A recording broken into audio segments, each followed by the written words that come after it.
وہ چور ہے۔ اب زید جو کہ پاک باز ہے وہ اس خالد کو کی چوری کا پردہ چاک کرتا ہے، تو وہ اس پر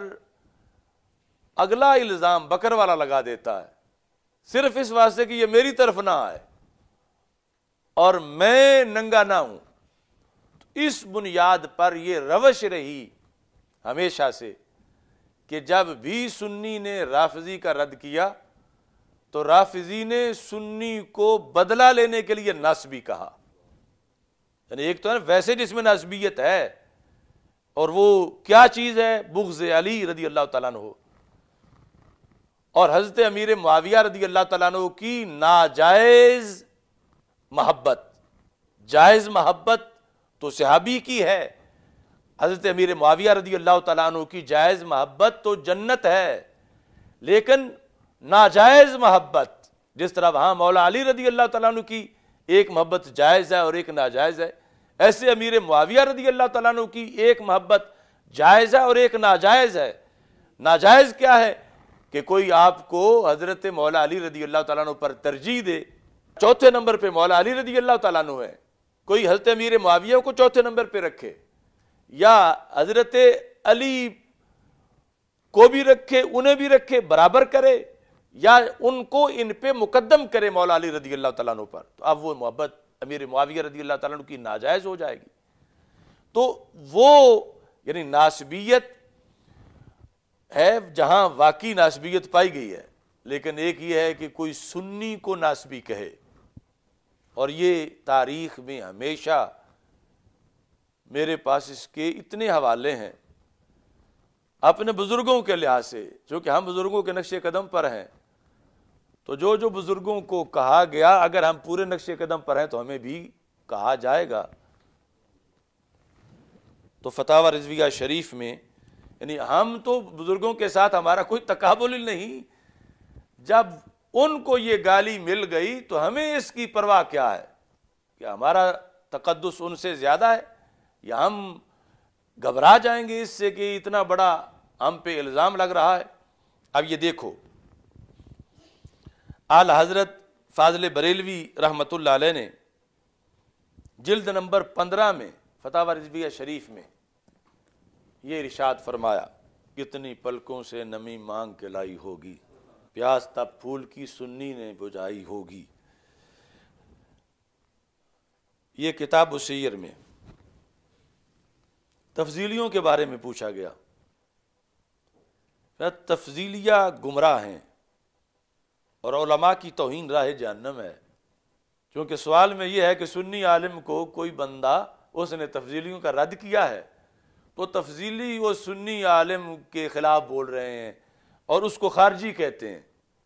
کہ یہ تو ہے ہی خارجی، یہ سوال ہے۔ تو اعلیٰ حضرت کہتے ہیں اور اہل سنت کو خارجی کہنا رافضیوں کا شعار ہے، کہ رافضی ہوتے ہی تب ہے، علامت ہی رافضی کی یہ ہے کہ سنی کو وہ خارجی کہے، سنی کو ناسبی کہے۔ ایک تو وہ ہے جو خود خارجی ہے اور خود ناسبی ہے، ایک ہے الزام خارجیت اور الزام ناسبیت،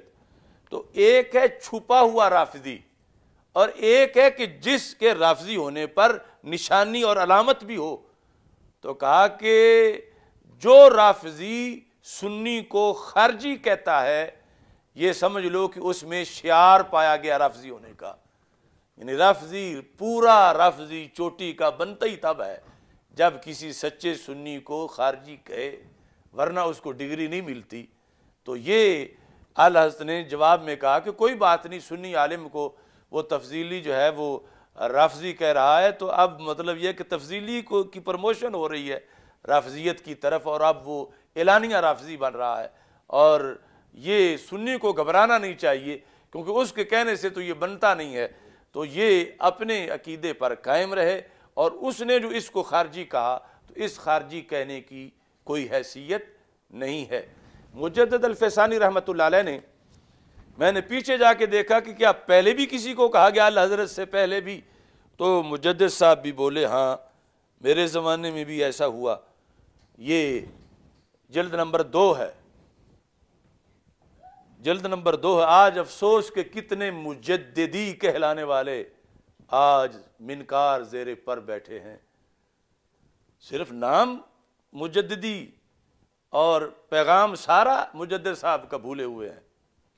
اور ایسے لوگوں کا بھی ایک بڑا آپریشن کرنا پڑے گا۔ اور جس طرح افکار رضا ہیں، اس طرح افکار مجدد الفسانی بھی، ان کے نام پہ نذرانے لیتے ہیں، آستانے بناتے ہیں اور ان کے ہی خلاف بولتے ہیں، اپنی جہالت کی وجہ سے بولتے ہیں۔ تو پھر پڑھ لیں، اور اگر ویسے بولتے ہیں تو توبہ کریں کہ مجدد صاحب نے کیا لکھا ہے اور مجدد صاحب کا موقف کیا ہے۔ یعنی مجدد صاحب کے مخالفوں کے پنگھوڑے میں یہ لوگ بیٹھ کے جھولے لے رہے ہیں۔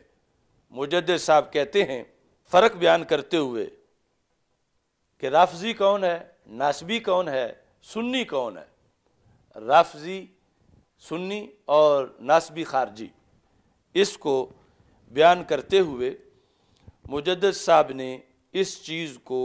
لکھا۔ عجب معاملات، تعجب کر رہے ہیں مجدد صاحب کہ کبھی رافضی یہ کہتے ہیں اور کبھی گاہے اہل سنت را از خوارج می شمرن، شمارن سے یہ بنا ہے کہ رافضی جو ہیں وہ کبھی سنیوں کو خارجی کہہ دیتے ہیں۔ سنیوں کو خارجی کیوں؟ روافض جو ہیں انہوں نے محبت علی رفض نہیں ہے، خلفائے ثلاثہ سے بغض رفض ہے، تو سنی خلفائے ثلاثہ سے بھی پیار کرتے ہیں۔ اس بنیاد پر اس پیار کو وہ دشمن علی قرار دے دیتے ہیں۔ رافضی جو خلفائے ثلاثہ کا پیار ہے اس کو رافضی دشمن علی قرار دے کر، عداوت علی قرار دے کر اس کو خارجیت بنا دیتے ہیں۔ تو مجدد صاحب کو بھی یہ سامنا کرنا پڑا اپنے عہد میں کہ جب آپ نے بیان کیا اس موقف کو تو مقابلے میں یہ کہا گیا کہ یہ تو خارجیت کا مذہب ہے۔ اب یہ وہ کیوں کہتے ہیں رافضی؟ اس واسطے کہ جو بندہ محاذ پہ اہل سنت کا دفاع کر رہا ہے، جب اس کو ہی بدنام کر دیا جائے کہ یہ تو سنی ہے ہی نہیں، سنی وہ ہے جو ہماری بولی بولتا ہے، اور یہ تو خارجی گیا ہے یا نسبی گیا ہے، تو اس طرح دشمن اپنے اوپر ہونے والے حملے کا اثر مٹانے کے لیے اس مجاہد کو ایک اور طرف دھکیل رہا ہے۔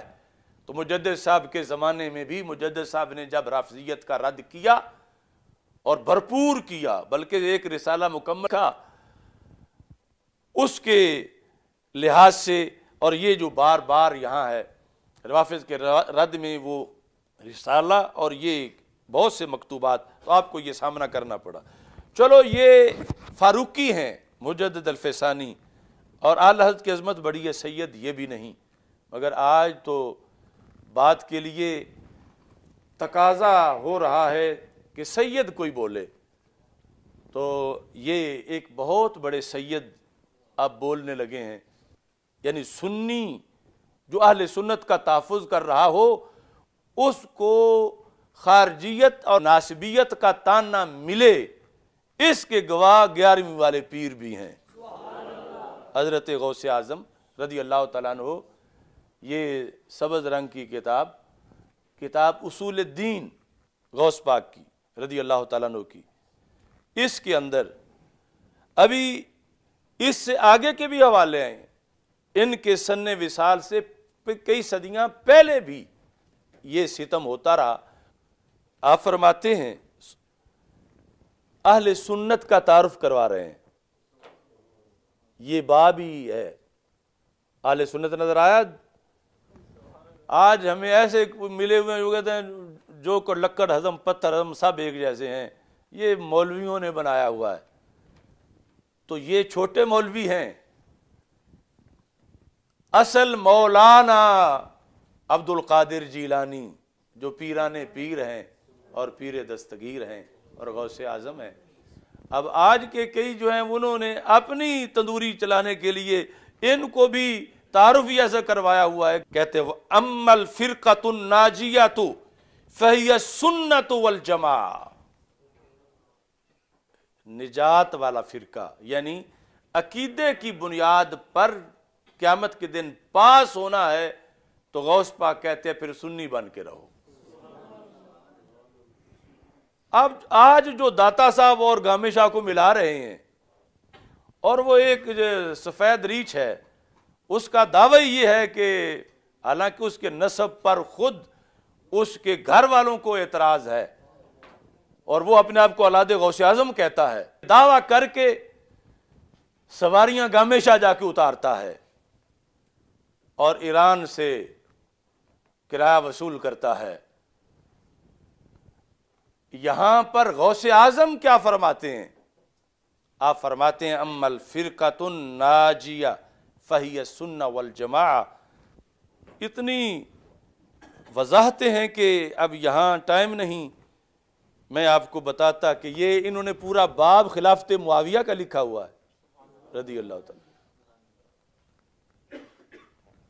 یعنی حضرت امیر معاویہ رضی اللہ تعالیٰ عنہ کی خلافت کو غوث پاک مانے، آج کیوں اعتراض ہے؟ اور پھر بندہ وہ کہ جسے دعویٰ بھی ہو میں کہ غوث پاک کی اولاد سے ہوں، اور پھر غوث پاک والے مسلک پر ہی وہ ہر وقت خشت باری کرتا رہے۔ جو یہاں میں بات کرنا چاہتا ہوں وہ یہ ہے کہ سنی کون ہوتا ہے؟ غوث پاک کہتے ہیں سنی وہ ہوتا ہے جس کو رافضی ناسبی کہیں۔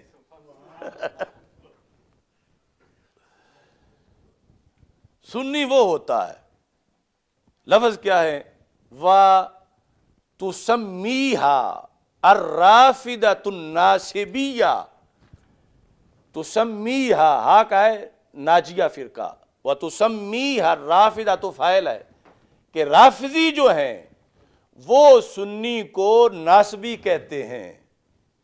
یعنی سنی کون ہے کہ جس کو رافضی ناسبی کہیں؟ سنی کون ہے کہ جس کو رافضی یعنی الزام کے طور پر، کیونکہ سنی تو سنی ہے، ناسبی نہیں ہے، لیکن غوث پاک کو اتنا سامنا کرنا پڑا کہ اپنے زمانے میں آپ نے یہ ضروری سمجھا کہ سنی وہ ہے کہ جس کو الزام کے طور پر، ویسے تو ہزار کروڑ بار نفرت ناسبیت سے، ناسبیت جہنم ہے، مگر ایک ہے کہ دین کی حفاظت میں سنی کو کوئی تانا دے، رافضی تانا دے ناسبی ہونے کا، تو غوث پاک کہتے ہیں یہ پکا سنی ہے، کیونکہ اس کو رافضی نے ناسبی ہونے کا تانا دے دیا ہے۔ یہ میں ان تمام لوگوں کو دعوت فکر دے رہا ہوں جو آج غیروں کے چرنوں میں چرتے پھر رہے ہیں، اور انہیں احساس نہیں کہ وہ کن بارگاہوں کی خلافتوں کے دعوے دار بنے ہوئے ہیں یا نسل ہونے کے دعوے دار بنے ہوئے ہیں، پلٹ کے انہیں اپنے اصل کی طرف واپس آنا چاہیے۔ یہ رد ناسبیت آج شاید تاریخ کی یہ ایک منفرد کانفرنس ہو، عام لوگوں کو کیا خواص بھی اس موضوع کی طرف، اور ہم چونکہ جہاں سکم ہو، جو کانے ہوں وہ بیان کیسے کریں؟ نہ رافضیت کا رد کر سکتے ہیں، نہ ناسبیت کا رد کر سکتے ہیں، چونکہ ان کے جوابی حیثیت نہیں کہ پورے ڈاکومنٹس پیش کر سکیں، تو سنی ہونے کے ڈاکومنٹس ہمارے پاس ہیں اللہ کے فضل۔ تو اس واسطے ہر جہت میں جو بھی ہے، اگر کسی ناسبی کو ورم ہے تو وہ بھی آ سکتا ہے، کسی خارجی کو ہے تو وہ بھی آ سکتا ہے، کسی رافضی کو ہے وہ بھی آ سکتا ہے، تفضیلی بھی آ سکتا ہے، ہماری طرف سے تو ہر وقت دروازے کھلے ہیں۔